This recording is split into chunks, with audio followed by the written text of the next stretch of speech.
In real estate, it's very important to have a business plan. Well, in any business, it's important to have a business plan, isn't it? Many people get into real estate and they come from a background where someone told them what to do all the time. They had a boss. The boss told them when to come to work, when to take lunch, when to take breaks, when to go home, when to go on vacation, and what to do.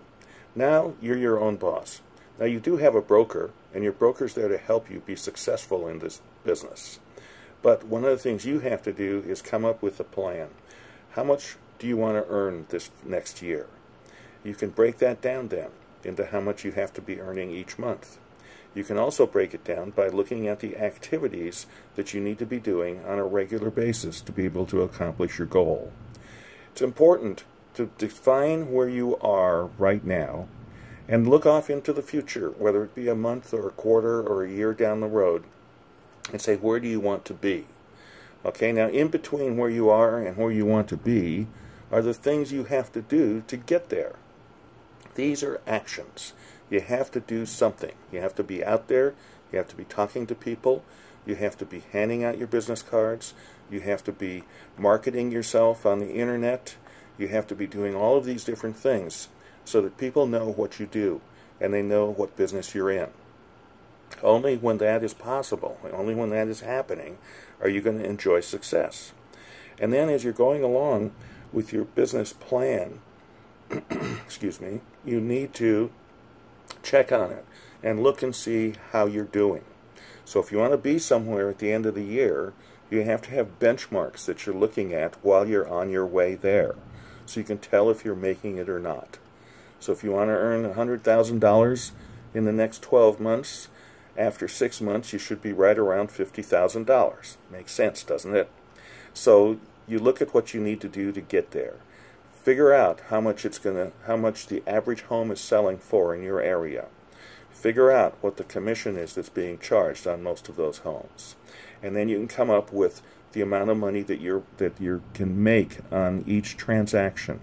Figure out what your split is with your office, and then you'll know what you can do. So you can get that down to how many transactions you have to close in a 3-month, 6-month, or 12-month period to reach your goals. It's going to be an average. Sometimes you'll be a little more, sometimes you might be a little less, sometimes you might be right on. But that's not the point. The point is to have this goal. Now, what do? You have to go on so many appointments to get a listing. Maybe you have to go on 2 listing appointments or 3 listing appointments to get 1 listing. And how many people do you have to talk to get that listing appointment? Maybe you have to talk to 10. Maybe you have to talk to 6. As you get better at this and as you become more and more experienced, you'll find that your hit ratio is better. You'll be able to talk to fewer people and get that appointment. Go on fewer appointments and get that listing. Again, this is something you have to work on. Your broker can help you with this. Every company has formats that you can use to break down what it is you need to do to get to where you want to be. Now, the other important part of this is to track it. Watch it. Look at it on a daily basis. How am I doing? Am I calling enough people? Am I making enough appointments? Am I goofing off too much? Okay, so the point is you got to stay on top of this because you are your own boss. And if you're going to be a good boss, you have to keep track of what you're doing. Also, if you keep track of what you're doing, it'll give you time and it'll give you an opportunity to update what you're doing. In other words, did you plan on making $100,000 this year? Is that happening for you? If it's not happening for you, you have to adjust it.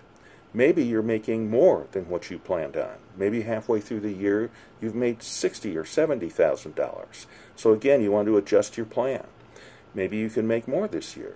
Again, look at your plan. Plan your work and work your plan. That's what this is all about. And if you're a good boss and a good employee, that's you, same person, make it happen.